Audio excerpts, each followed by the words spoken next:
Yeah. So here we go, y'all. Let's go down the rabbit hole real quick. Um, a lot of y'all have heard of Samudra Manthan or the churning of the Milk Ocean. The story is, I'm gonna give you the briefest, quickest version of the story. There was a celestial war between the demigods and the Asuras, and the demigods were losing the celestial war, and their power was waning. So they approached Lord Vishnu at the shores of the Milk Ocean.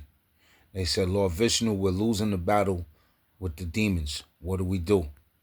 Lord Vishnu said, look, right now, the Asuras got the upper hand. The only way y'all are going to win or get any upper hand is to get the nectar of immortality.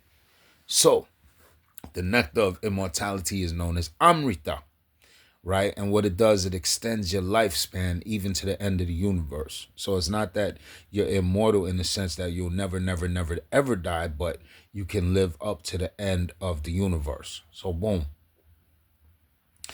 Lord Vishnu said, call a truce with them.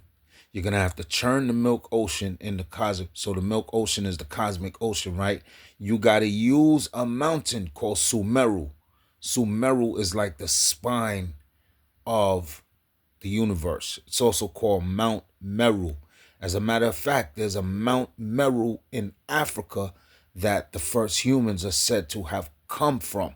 And that tradition can be found amongst the people of, I believe, Kenya. And it started with 9 women, 9 sisters, right? And I forgot the name of the people, but it's going to come back to me. Anyway, check this out. So they had to use a snake to wrap around the mountain in order to churn it, like how you turn milk into butter, into yogurt, etc. You have to churn it. So, boom, the demigods are smart. They used the demon's egotistical nature against them. They knew that if they grabbed the snake by the head, poison would come out. So the demigods rushed and said, all right, you demons, you hold on to the tail. And us, demigods, we're going to hold on to the head. Let us begin to churn so that we could get the nectar of immortality and live forever. The demons was like, why should we take the tail? You guys take the tail. And the demigods was like, all right, whatever you say, let's just go. Let's get it on with. So they started churning and churning. And the serpent Vasuki, which is the king of the serpents, his body is huge, like on a cosmic scale. And it started spitting out poison at the demons and they getting all messed up. But anyway, the churning had to keep continuing. And as they're churning the milk ocean, yo, all kind of auspicious objects came out. I believe a horse, a white elephant, the goddess Oshun, also known as Lakshmi, came out. Um, the god of Ayurvedic healing came out of the water. All kind of auspicious items, but they had to keep churning to get that nectar of immortality. So finally, when the nectar of immortality came out, another whole story came behind that. But the demigods eventually gained the nectar of immortality. So people who are devatas, they live a very long lifespan.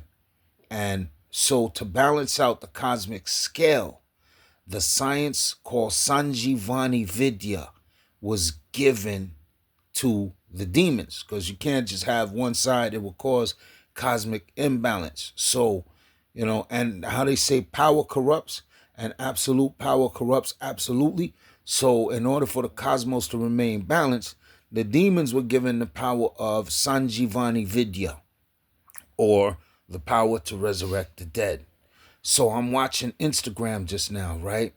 And there's a Haitian guy, and he's saying, if somebody dies in your house, don't scream.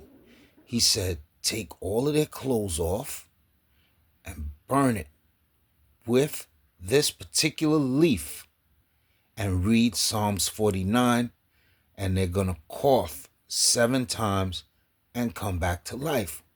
And people were making all kind of comments, but one interesting comment I saw on the post was somebody, a Haitian person, obviously said to him, brother, you talk too much. And then he started speaking to him in Haitian or Creole. Moi pas parler Creole, okay? I don't speak Creole, but a lot of people, di fe a chaud, zamim, sak la fête, nak boule, piti piti, poupou elephant. A couple of words, you know what I'm saying? You got to know because these are liberation fighters, you know what I'm saying? I respect Haitians because if it wasn't for them, they beat Napoleon with science, all right? They beat the greatest European army at the time with science. You know what I'm saying? So Haitians must know something. So shout out to my whole Haitian. Anyway, so let's continue. So this dude is on Instagram showing this big leaf. He's like, yo, burn this leaf, take off all their clothes, burn it in the room, don't set your house on fire, and read Psalms 49, and they're going to cough 7 times and come back to life. So I'm looking at the comments. Somebody said, that's the castor oil leaf, right? So I said, so you can resurrect people with the castor oil leaf. So I go to AI. I do a quick search, and the search said, is the castor oil leaf used in Sanjivani Vidya? And what do you know? If you type that query into AI, it'll basically say yes, that the castor oil leaf is used in Sanjivani Vidya. Now look, I ain't telling nobody what you should practice or what you shouldn't practice.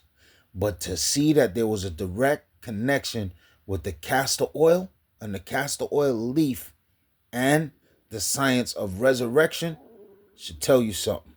And I also know somebody personally who believes that her ex-husband's family members used castor oil to kill her unborn children.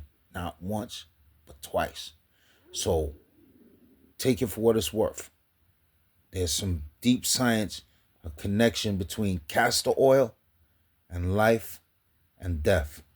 And with that, I will say Hare Krishna, Krishna Krishna, Hare Hare, Hare Ram, Ram Ram, Hare Hare.